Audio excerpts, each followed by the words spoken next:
Excuse me, Vestrum Tobias? Tobias. Just call me Tobias, please. I require no ceremony from a distinguished guest such as yourself. Did you enjoy the sights? I don't know. I'm overwhelmed. Walking around out there, seeing with my own two eyes things that can't possibly exist. I kept thinking, it's all a dream. I'll wake up at any moment now and everything will return to normal. But then I realized, I'm still here. It's real. I can touch it. I can smell it. You know what? It doesn't make sense. Nothing makes sense here.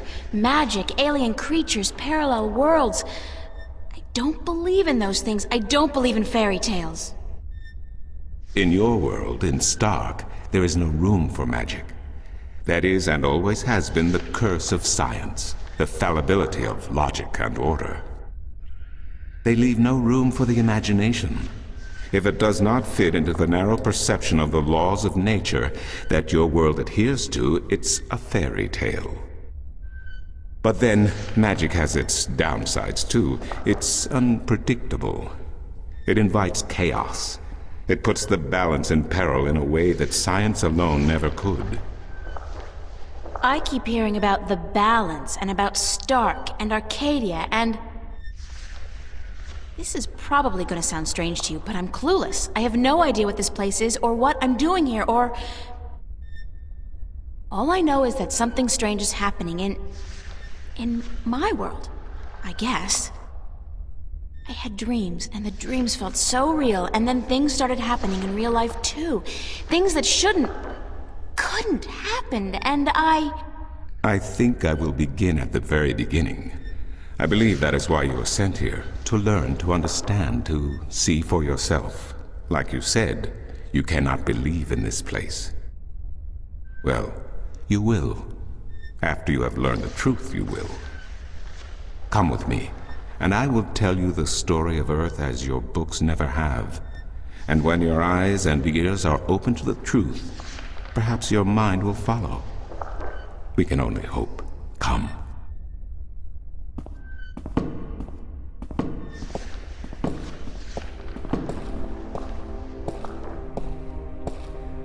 This is the true story of the Balance, as observed by the Sentinel, the Order of the Balance, the Fathers.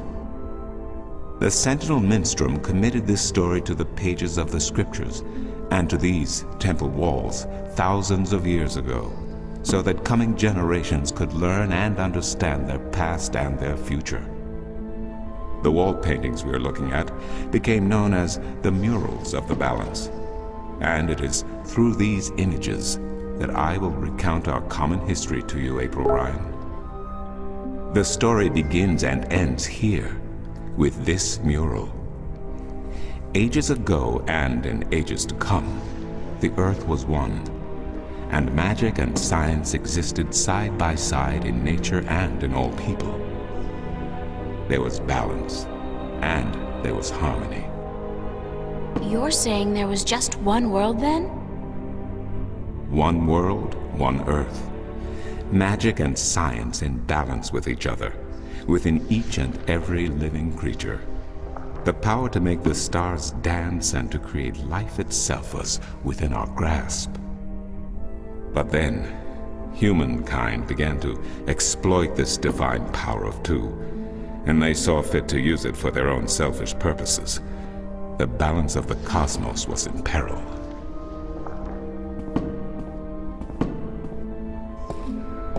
Unless something was done, unless man was humbled and learned to fear the power he wrought over cosmos, the twilight of chaos would fall upon Earth. It had happened before, in distant times and on distant worlds, and it would happen again. And every man, woman, and child of every people and every race would be devoured by the coming apocalypse. We were given a visitation then. The Drag Kin, having lived among us for untold generations, rose to offer their guidance and assistance in preserving the balance on our world.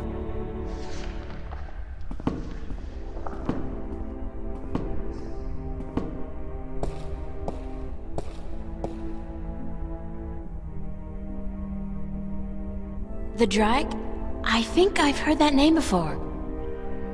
Drykin, Draken, Dragons, whichever name they go by, they remain the eternal servants and custodians of the balance. There were 4 of them here on Earth, and of the 4, one who would found the Order of the Balance, the Sentinel. The first Minstrum were instructed that magic and science would have to be separated before the balance collapsed and brought untold disaster.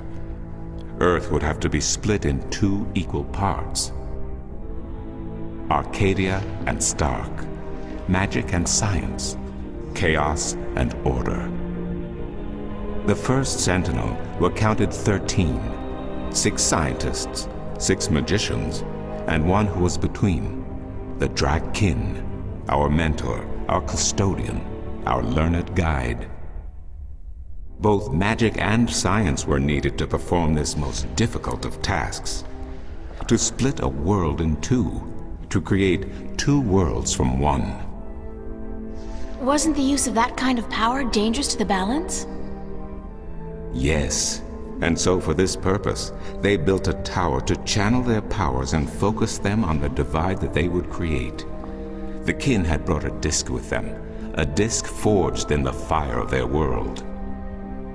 Placed at the base of the tower and the epicenter of the divide, the disc and the tower would become one, a conduit for the flow of magic and science. At the appointed hour, the 13 came to the tower, and with them a woman, whose destiny was decided by the purpose to which she had been born. She would be the first guardian, the human protector of the balance, who would stay in the tower for 1,000 years to watch over the 2 worlds, and to ensure that the flows of magic and science were always equal. And so the ritual began.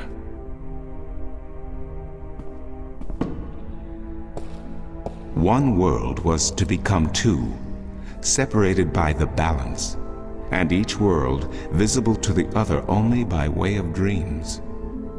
Who was ushered into which world was not an arbitrary choice, nor one taken lightly. For the magical creatures, the choice was simple. They had to go to Arcadia. Their kind would not survive in Stark. But for others, families were torn apart, lovers separated, and friends lost for all eternity. Encircled by the 12 and the one who would be guardian, the disc at the base of the tower began to spin faster and faster as more and more power flowed through it, until it was a blur. Darkness enveloped the tower, but the disc glowed brighter and brighter. Reality turned, and in one moment, a new reality had been created, and 2 new worlds born. In the tower there was silence. The original disc had disappeared, and in its place was a smaller counterpart, a similar yet different disc. Around and outside the tower the world looked different. They were now between Stark and Arcadia, between reality and dream. This was the realm of the balance and of the guardian, and it would be her home for the next 1,000 years. The one who was kin picked up the disc and said, "This disc is a counterpart to the original disc, which has now become this realm, and the key to which has been split and divided in 4. The key is the disc, and the disc is this realm." This mystified the 12, and the one who was kin continued, "Know only this. The Guardian's realm cannot be broken unless the disc is broken. But nor can it be repaired without the disc being repaired. The 4 pieces, that is the key, will be given to the 6 of you who are to be taken to Arcadia for safekeeping.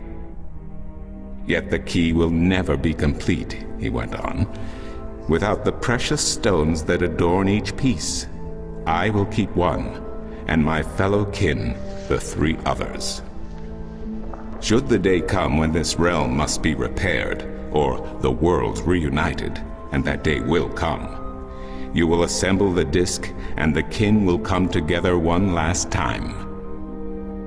With that, 6 of the 13 went to Arcadia, and 6 to Stark, and the one who would be guardian ascended to the throne. Witness the mural, where her dreams and hopes, her very soul, were locked away in the disk. In service of the balance, these traits were nothing but barriers. Through new eyes, the imbalance between the worlds was as clear as the stars themselves to the Guardian. And with one thought,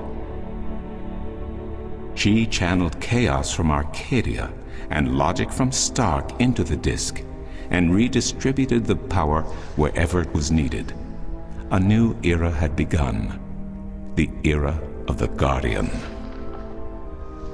After they left the tower, 2 of the Drakkin went to Stark, the other 2 to Arcadia.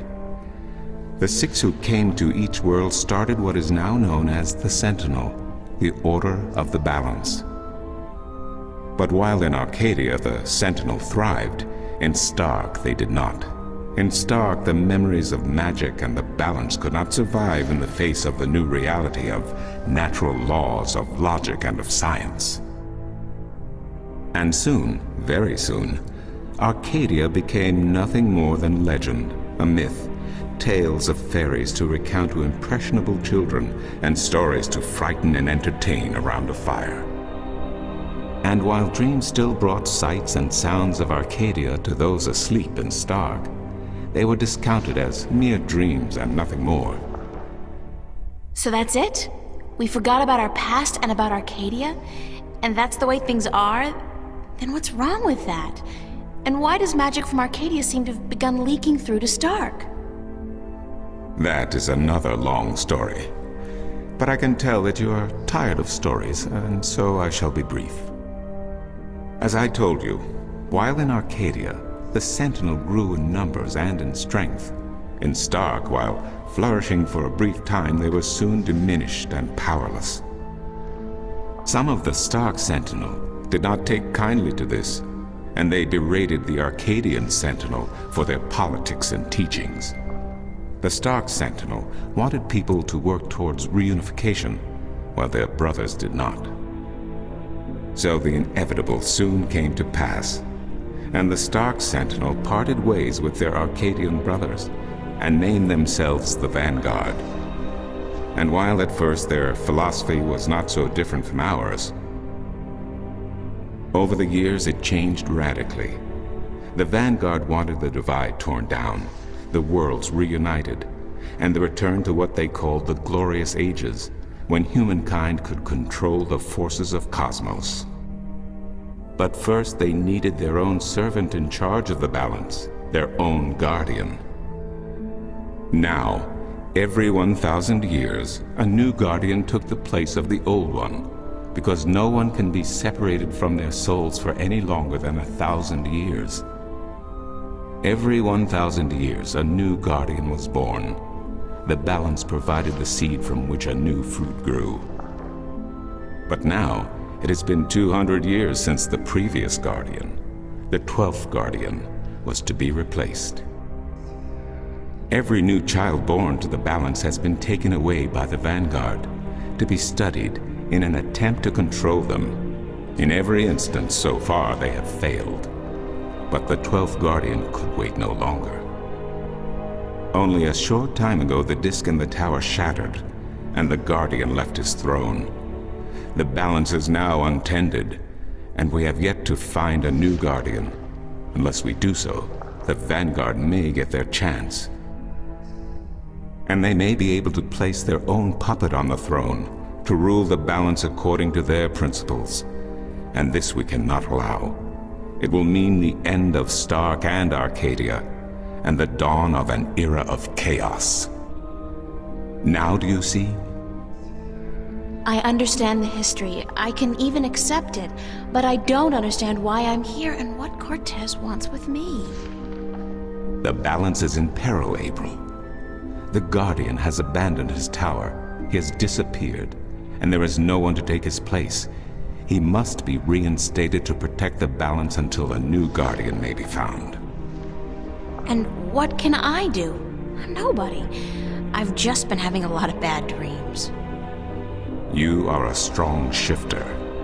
I have not seen your like in my lifetime. A shifter? Someone capable of opening doors between worlds. A shift. A portal between the realms of Stark and Arcadia. Are you kidding? I didn't do anything. Cortez was the one who opened the shift, and he just waved his hands around in the air. I don't think I'd be capable of opening a portal even if I had a magic wand. Only a shifter's own power can allow her to travel. No one else can do this for her. Cortez only channeled your power to aid you. He would not be able to step through the shift himself. Even if that's true, I don't have any control over my talent. Not yet. But in time you will. How else do you intend to travel back to your world? God, I hadn't even thought about that yet. Can't you help me? I'm afraid not. Even if I could shift, I would not be able to channel through you like Cortez did. So, I'm on my own? If you have any questions, I will do my best to answer them. But aside from that, yes. Yes, you are. That's so not cool.